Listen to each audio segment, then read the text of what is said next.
বিসমিল্লাহির রহমানির রহিম।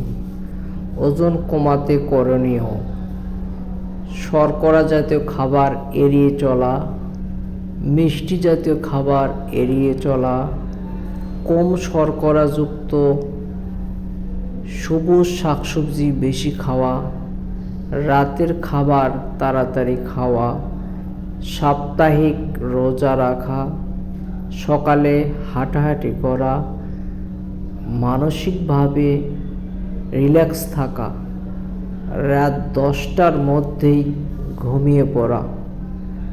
আমরা এগুলো নিয়ম যদি মানতে পারি তাহলে ইনশাল্লাহ ওজন কমতে থাকবে আমাদের।